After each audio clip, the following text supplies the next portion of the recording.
दोस्तों, मैं normally politics पे बिल्कुल भी बात करना पसंद नहीं करता, लेकिन आजकल राहुल गांधी एंड कंपनी ने पूरे देश में इस कदर गंदगी मचा रखी है कि इस पर बात करना मैं ज़रूरी समझता हूं।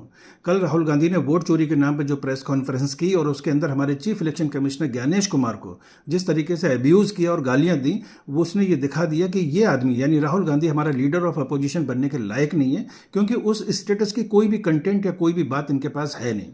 इनके पास है सिर्फ बेसलेस और नॉनसेंस और इररेलीवेंट बातें। और इन्होंने ये दिखा दिया कि पॉलिटिक्स का लेवल इंडिया जैसे ग्रेट कंट्री के अंदर इन लोगों ने किस कदर नीचे गिरा दिया है। पता नहीं कौन से फ्रस्ट्रेशन, कौन से थॉट प्रोसेस में ये लोग ट्रैप हैं और इनको ये नहीं पता इससे ये अपना ही नुकसान कर रहे हैं। लेकिन मैं यहाँ पर मेनली आपका ध्यान अट्रैक्ट करना चाहूँगा राहुल गांधी के कल के एक स्टेटमेंट से। इन्होंने ये बोला कि इस इंडिया के यूथ, स्टूडेंट्स और जैन जी के लोग सड़कों पर बाहर आएंगे और सरकार को उखाड़ फेंकेंगे, संविधान की रक्षा करेंगे, बिला बिला बिला बिला, और मैं उनके साथ खड़ा हूँ। अरे भाई, तुम कोई जैन जी हो, तुम कोई यूथ हो, तुम स्टूडेंट हो, तुम कौन हो यार?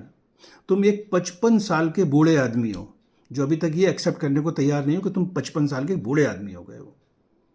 ठीक है ना? और ये ध्यान रखना कि अगर ये लोग बाहर सड़कों पर आ गए तो सबसे ज़्यादा इनको जो सताया है ना, वो आपकी फैमिली नहीं सताया मिस्टर राहुल गांधी। सबसे पहले ये तुम्हारे घर में आके वो आग लगाएंगे, क्योंकि तुम ही हो दुनिया के सबसे बड़े नेपो किड जिसने टैक्स पेयर्स के पैसे पे बहुत ऐश करी और सारी लग्जरीज को तुमने एंजॉय किया है। इस देश के अंदर कोई कंट्रीब्यूशन नहीं है तुम्हारा, लेकिन हाँ, नेगेटिविटी सबसे ज़्यादा तुम्ही ने फैलाई, तो ये होशियार रहिएगा। और मज़े की बात ये कि राहुल गांधी ये जो सब कर रहा है, ये कर रहा है अपने राजनीतिक गुरु जो हैं, इनके पॉलिटिकल गुरु सैम पित्रोदा, उनके नाम पे। सैम पित्रोदा का पूरा नाम है सत्यनारायण गंगाराम पित्रोदा। उड़ीसा का आदमी है, शिकागो अमेरिका में रहता है, 83 ईयर्स ओल्ड है।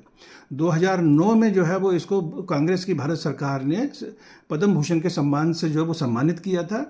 किस लिए? कि सैम पित्रोदा का साइंस एंड टेक्नोलॉजी की फील्ड में बड़ा कंट्रीब्यूशन है। दोस्तों, मैं खुद साइंस एंड टेक्नोलॉजी का आदमी हूँ। मुझे नहीं याद आता कि सैम पित्रोदा का भारत में क्या कंट्रीब्यूशन है। अगर कंट्रीब्यूशन होता तो भारत इतना बैकवर्ड अभी तक नहीं होता। वो वहाँ पर अमेरिका में रहकर जॉर्ज सोरोस और जाने कितने ऐसे गैंग्स के संपर्क में रहता है और वहाँ से फंडिंग करवाता है इन लोगों को, सो दैट ये इंडिया में इंटरनेशनल एक्टिविटीज़ को परफॉर्म कर सकें, भारत सरकार को हर स्टेज पर बदनाम करें। हमारे सारे इंस्टीट्यूशन जो कॉन्स्टिट्यूशनल हमारे इंस्टीट्यूशन है, including supreme court, election commission और दूसरे सब कुछ, उन सबको वो बदनाम करें, जिससे कि इंडिया की इंटरनेशनल स्टेज पर इमेज खराब हो। लेकिन ये समझ लीजिएगा mister Rahul Gandhi, Karma comes back. इसीलिए हर इलेक्शन में आपका ग्राफ नीचे गिरता जा रहा है और तुम भस्मासुर बन चुके हो अपनी पार्टी को ख़त्म करते जा रहे हो सैम पित्रोदा की गाइडेंस की वजह से। और मज़े की बात है, तुम्हारे कुछ पढ़े लिखे चमचे भी हैं, वो भी सब तुम्हें बिल्कुल ब्लाइंडली फॉलो करते हैं। लेकिन दोस्तों, मैं आप सबको रिक्वेस्ट करता हूँ कि इस टाइप के किसी भी फेक इन्फ्लुएंस में, नैरेटिव में फंसने की ज़रूरत नहीं है। अपने आप को ट्रैप ना होने दें। जय हिंद।